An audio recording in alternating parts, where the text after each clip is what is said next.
Welcome to One Tired Teacher, episode 28, packing up your classroom, saying goodbye to the school year. It's crazy how fast it's gone by. And today I will be talking about all things end of the year. I have some very special quotes that I gathered from many different teachers all over the country talking about the thing that they hate about the end of the year. And on the flip side, the thing that they love about the end of the year. You're going to love the answers, so I hope you stick around.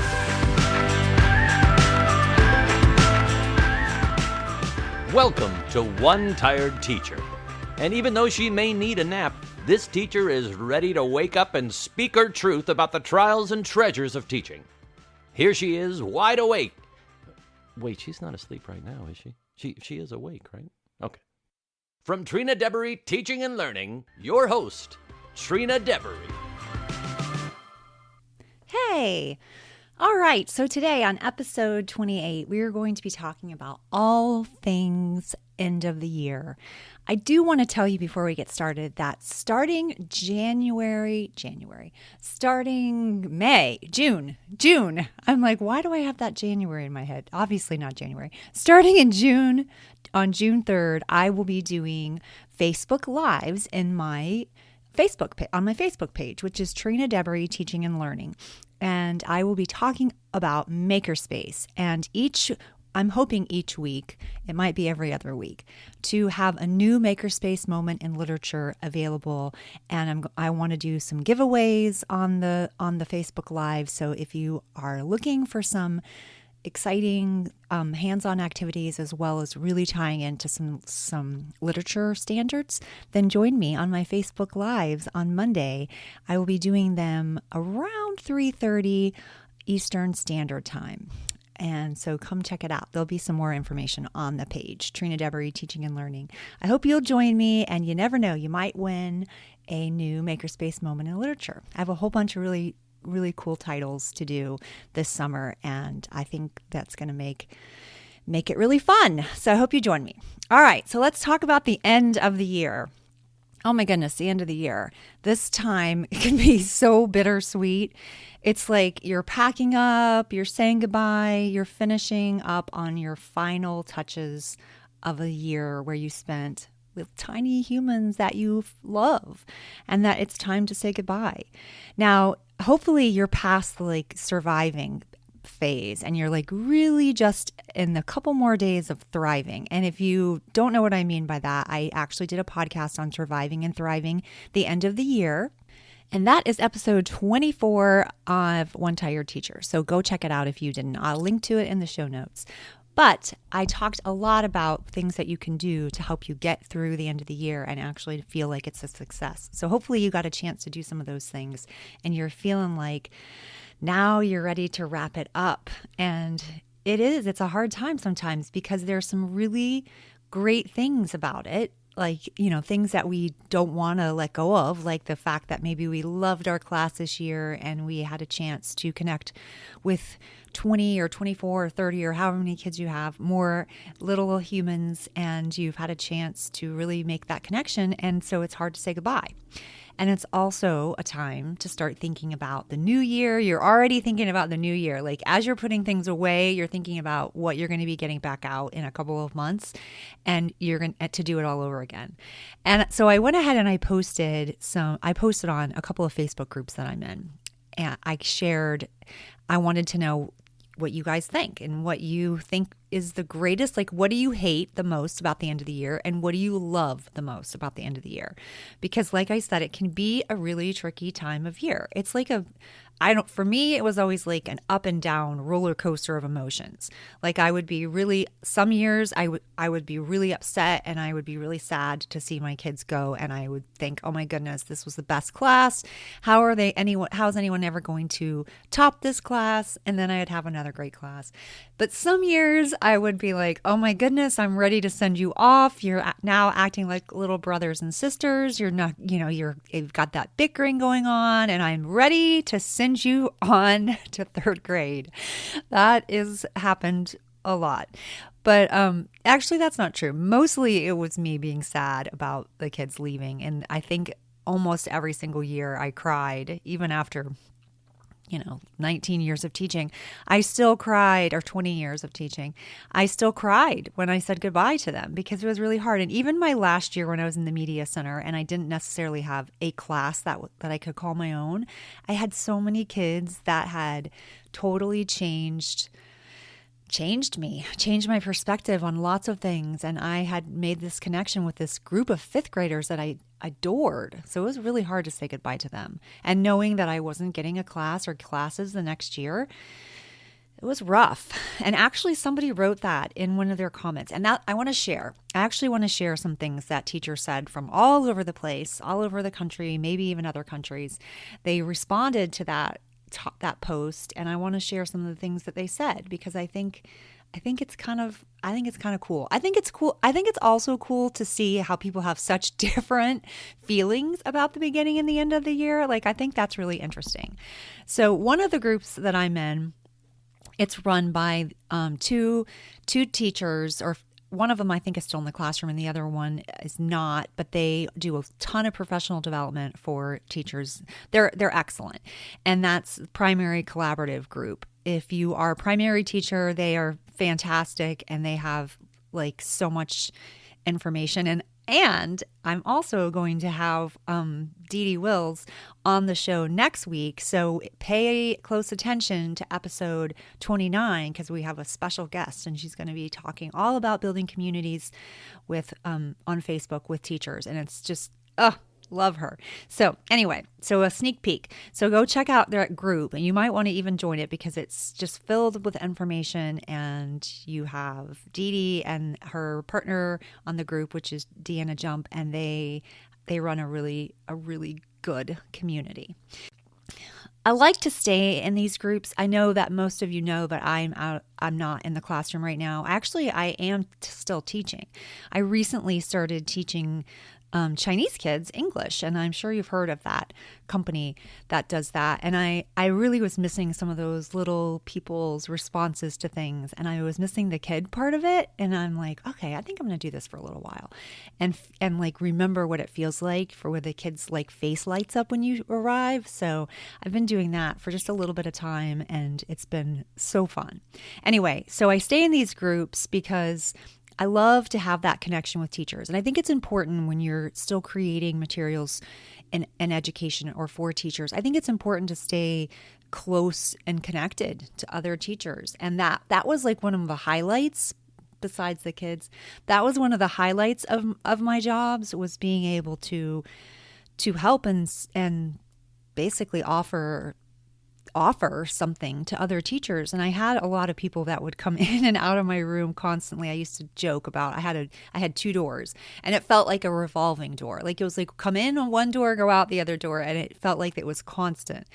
But when I look back on it, I'm like it made me feel like what I had to say was useful and that people needed me. I don't know, it felt kind of good. So even though it used to make me sometimes crazy, I think back now and I go, I was really thankful for that time. So anyway, so these groups are kind of like that for me. They still allow me to make connections with other teachers and also to kind of pay attention to what's going on. So, as I was saying, I posted this post on Facebook to a couple different groups. And this is the exact question. I said, what is one thing you hate about the end of the year and one thing you love? I'll go first. And I told them that I used to hate packing my classroom. That used to drive me crazy. We'd have to go to all this length to get like everything off the carpet and onto the wet area, like the tile area, and which was a very small area in the classroom. So we'd have to get everything off of that area, and we'd have to like pack everything up. And I had a gigantic library. I spent so much money on books. And then when I had kids myself, every time they were finished with books, I put books in my classroom library. And I had a massive library, and which I ended up just giving away when I resigned. I do have a little bit of regret about that every once in a while, because I'm like, if I was ever going to go back into the classroom, like I feel like I can't, because I gave away my library, my massive library. But anyway, so I packing that all up and putting it in the closet every single end of the year used to drive me crazy. And then like taking things off the wall, they would ask us to take things off the wall and then they never painted the walls. So that just didn't make sense to me. And one year we packed everything up and moved it off the carpet and they didn't end up cleaning the carpets. So things like that, like tasks where you have to do something and then there really isn't an actual reason except for the fact that we've always done it that way, that drives me insane. So that's one thing I couldn't stand doing every year, packing up. Again, it felt really dumb to me. On the other hand, what I loved cleaning things out. I will say that even though I didn't like packing, sometimes it was important for me to be able to clean things out and it kind of forced me to do that. So I will say it's like a love-hate relationship. I hated it on one hand, I loved it on the other hand because I knew that I was cleaning things out and I was going to get a fresh start in the beginning of the year. And my personality, as you probably can tell, because sometimes I tend to stray off of topics, I have a little bit of an attention issue. And I think that teaching was like something that worked really well with my personality because, you're constantly interrupted and then you're moved on to the next thing. Sometimes that hurt me, but sometimes I just went with it because that's just how I kind of think. And then having to start over again every single year was kind of like with something fresh and new was kind of exciting for me. And I was used to that because we traveled a lot when I was really little, because my dad was in the military and I lived in many, many different houses. And so packing and unpacking was kind of a norm. So maybe I don't hate it after all. Anyway, all right. So that was my love and hate. Hate packing, love that it cleans everything out and that I get to fresh start with my kids in the next year. And so let's listen to some of the responses that other teachers had, because I think they had some really good ones. So a person named Rachel in one of the groups I'm in said, I hate saying goodbye to a good teammate at the end of the year. Oh, that is so hard. When good people leave or they are going to different schools or they're retiring or they're moving or whatever, they're having a baby or something where they're leaving, it's really hard to say goodbye, especially when you've created like that team where you feel like family. For me, that was really hard. And she said, I love welcoming in a new, happy to be there teammate. That is for sure. If you've ever lost a teammate that wasn't absolutely thrilled with your team, you know that maybe that's not as hard to lose sometimes. But what is the greatest part is when you get someone who is so excited to be there and is so excited about being on your team and is jumping for joy at teaching, and you're like, oh, it's like refreshing. It's refreshing to have someone that's really excited about it. So I agree, Rachel, and thank you for sharing. And then Deanna says, I loved organizing and cleaning out at the end of the year.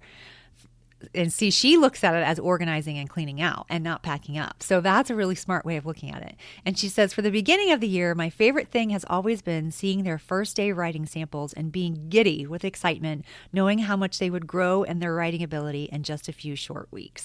That's so true, because what a night and day difference, especially, and I happen to know that this person, kindergarten was their grade. I think that would be like, what a transformation. I mean, I think it's a transformation even in second grade, but I can't even imagine what it looks like in kindergarten I guess I can, because I had first graders for a long time and I know that it was like a stage of drawing was considered a writing stage, and it just, oh my goodness, it changes so much. So that is a really exciting thing about the beginning of the year.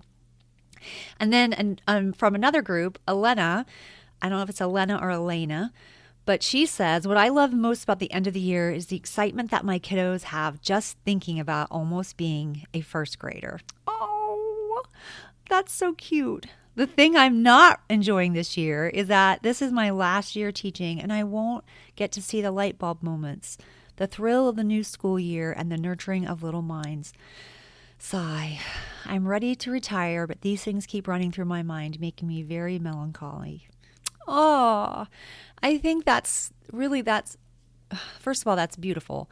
And secondly, it's hard. It's so hard when I had a dear friend who basically raised me in teaching. That's what I feel like. She taught me so much. And she was like the queen of classroom management. Like, she could quiet the entire first grade, which was like 10 of us, I think, at that time. Yeah, 10 of us all 10 classes, she could quiet them in like literally under 5 seconds. It was like watching magic happen. I mean, it was really unbelievable.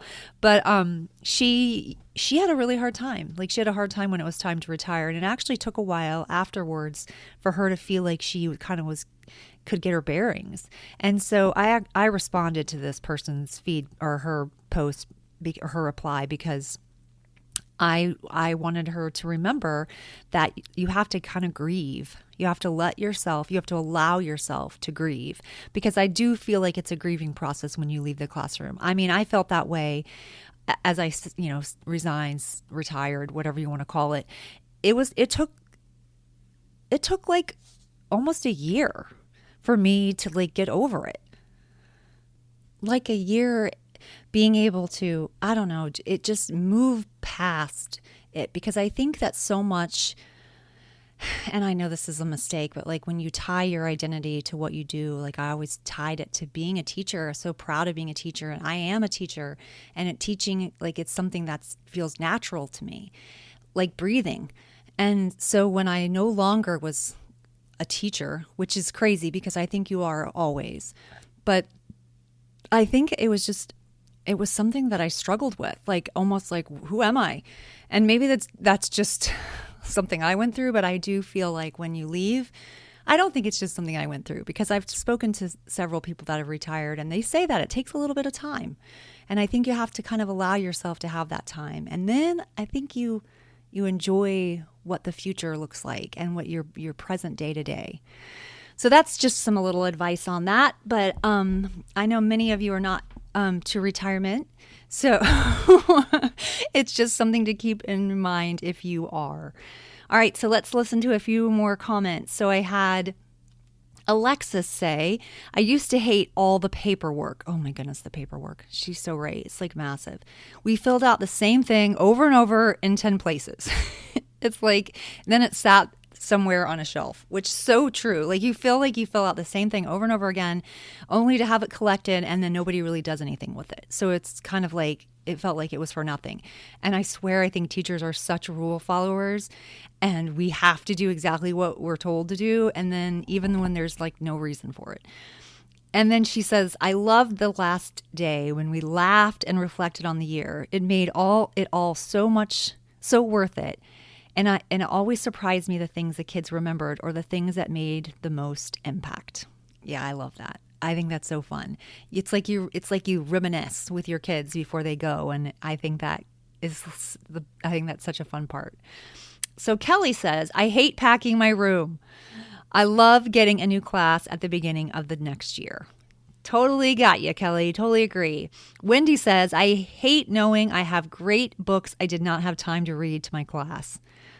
Oh, yeah. Like I didn't even think about that. That stuff never comes to my mind.